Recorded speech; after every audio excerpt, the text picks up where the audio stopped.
आज के वीडियो में हम लोग दो टॉपिक पे डिस्कशंस करेंगे।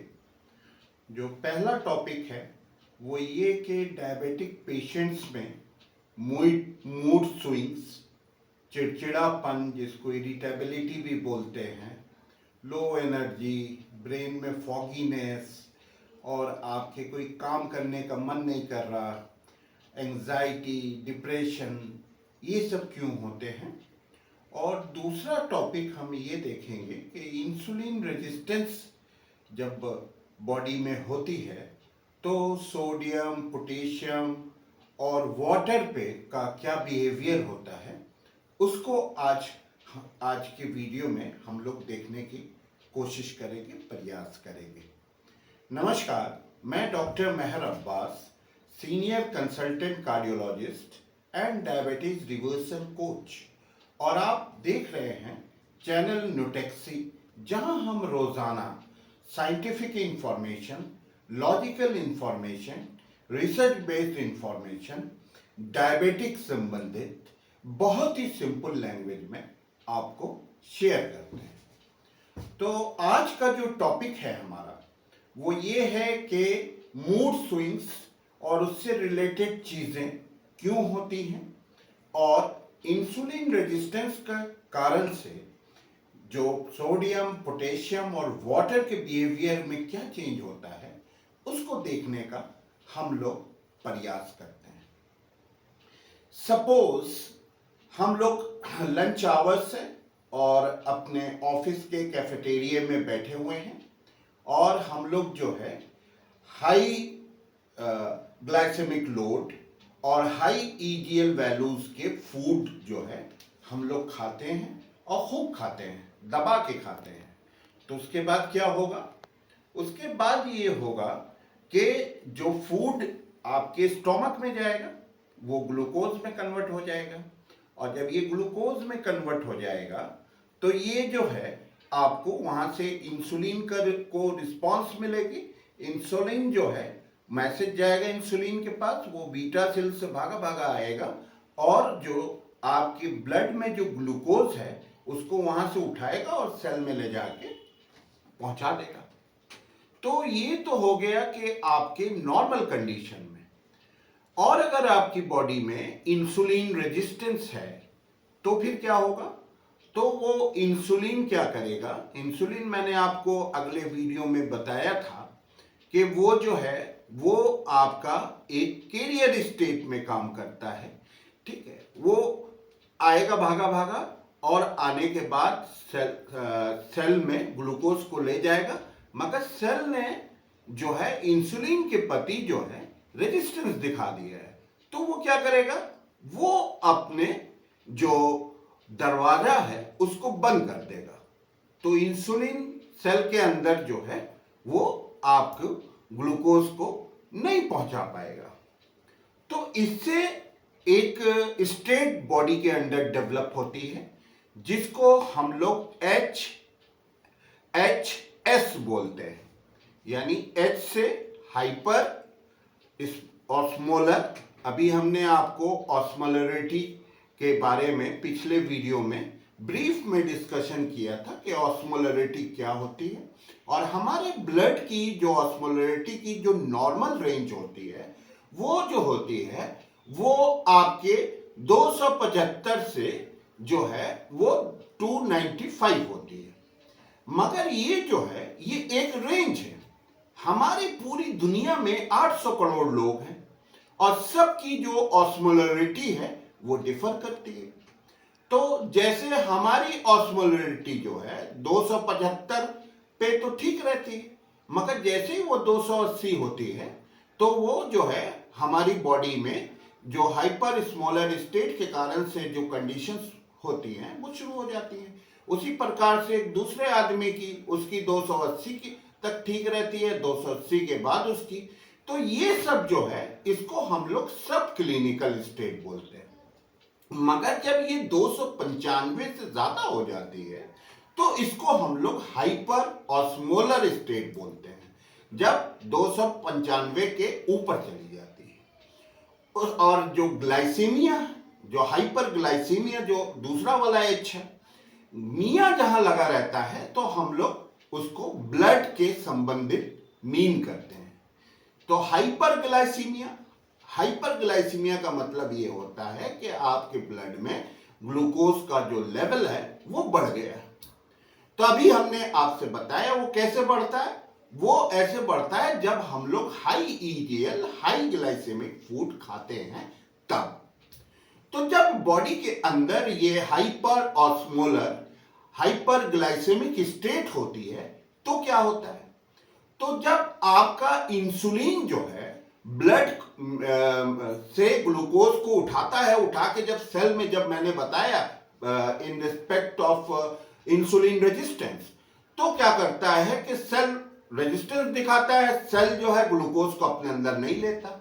तो उस ग्लूकोज का क्या फेट होता है बॉडी में, उस ग्लूकोज का क्या फेट होता है, यानी वो ग्लूकोज फिर क्या करता है, तो वो ग्लूकोज जो है वो आपके ब्लड में घूमता रहता है। तो ब्लड, तो मैंने आपसे बारहा कहा है कि ब्लड एक कनेक्टिव टिश्यू है, ये ट्रांसपोर्ट का काम करता है। तो ब्लड क्या होता है कि पूरी बॉडी में सप्लाई होता है, वो आपके ब्रेन में भी जाता है, हार्ट में भी जाता है, लंग्स में भी जाता है, इंटेस्टाइन में भी जाता है, लीवर में भी जाता है, पूरी बॉडी में गस के वो सर्कुलेट करता है।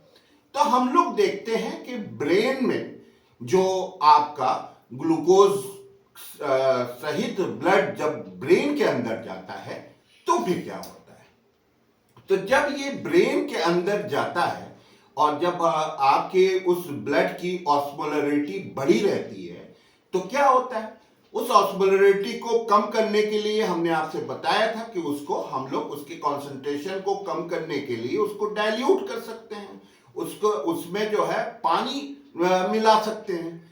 तो ब्रेन सेल्स में जब आपका वो ब्लड जाता है तो वहां क्या करेगा, जो हमने आपसे बताया था, दो फ्लूइड के कंपोनेंट होते हैं बॉडी के अंदर, एक होता है एक्स्ट्रा सेलुलर कंपार्टमेंट और एक होता है इंट्रासेलुलर कंपार्टमेंट। तो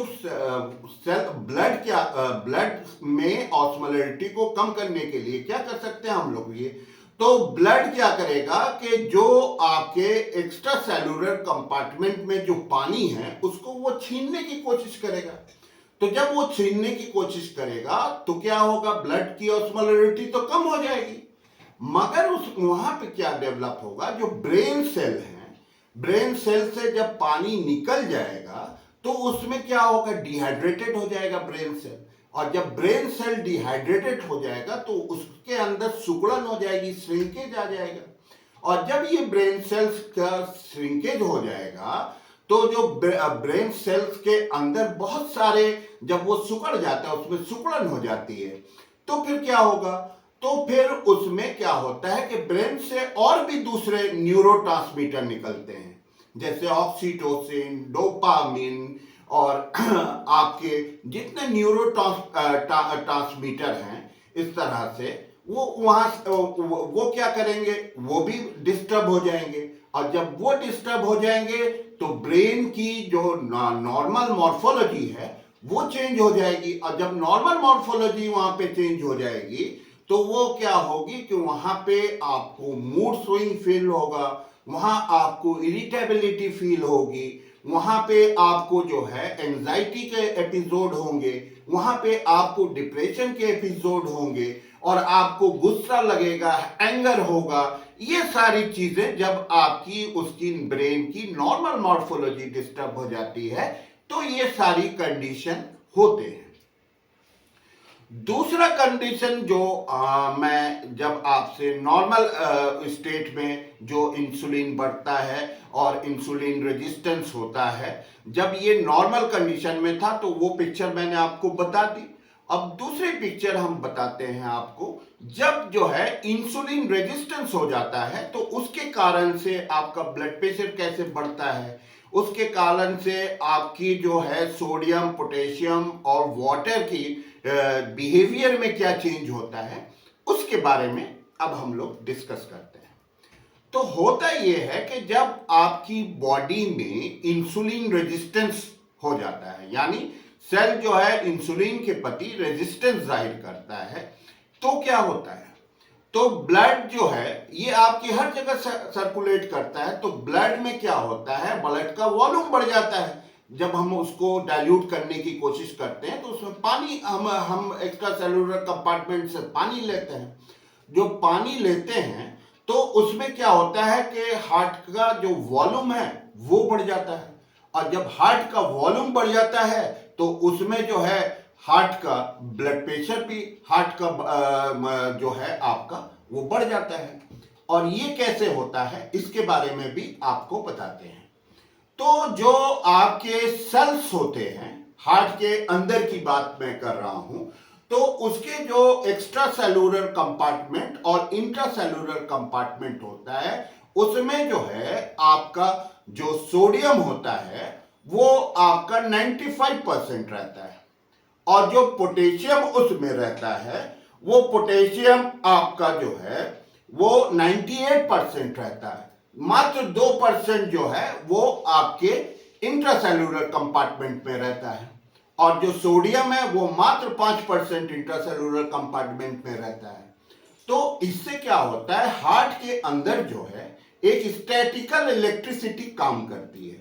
वो स्टैटिकल इलेक्ट्रिसिटी जो होती है उसी को हम लोग ईसीजी जो आपने देखा होगा, इलेक्ट्रोकार्डियोग्राम जो हम लोग कार्डियोलॉजिस्ट लोग करते हैं, तो उसमें क्या होता है कि ये सोडियम और पोटेशियम की जो के मदद से स्टैटिकल इलेक्ट्रिसिटी वहां पे डेवलप होती है। जो जहां पे आपके ऐसे नोड होता है उसको conducting tissue of the heart बोला जाता है, उसको पेसमेकर ऑफ द हार्ट भी बोला जाता है। वहां से ये स्टैटिकल इलेक्ट्रिसिटी जनरेट होती है, और ये सोडियम और पोटेशियम के आयोनाइजेशन की मदद से ये डेवलप होती है। तो फिर ऐसे नोड जो कि आपके कोरोनरी साइनस के पास होता है, उससे ये जब होती है तो ये क्या करता है कि वहां से जो है परकिंजी फाइबर, बंडल ऑफ हीस, जो ये जो कार्डियक मसल्स होते हैं, इसमें भी स्टैटिकल इलेक्ट्रिसिटी जो है वो सर्कुलेट करती है, मगर वो आम बिजली की तरह नहीं होती, वो स्टैटिकल इलेक्ट्रिसिटी होती है। जो आपने फिजिक्स में, जब अगर साइंस के स्टूडेंट होंगे तो आपने फिजिक्स में पढ़ा होगा, जिसको हम लोग स्टैटिकल इलेक्ट्रिसिटी कहते हैं, जो आयोनाइजेशन ऑफ मिनरल्स के कारण से होती है, जैसे सोडियम, पोटेशियम, कैल्शियम, इसकी मदद से होती है। और इसी से जो हार्ट की मसल्स के अंदर जो कंडक्शन होता है वो इसी की वजह से होता है। तो जब ये बैलेंस, जब ऑस्मोलरिटी जो है ब्लड की बढ़ जाती है और उसको हम लोग कम करते हैं, तो ये इंटायर जो कार्डियोलॉजिकल जो आपकी स्टैटिकल इलेक्ट्रिसिटी है जो हार्ट मसल्स के अंदर कंडक्ट करती है, तो इसके भी डिफेक्ट्स होते हैं, और इसी डिफेक्ट के कारण से आपका ब्लड प्रेशर भी बढ़ जाता है।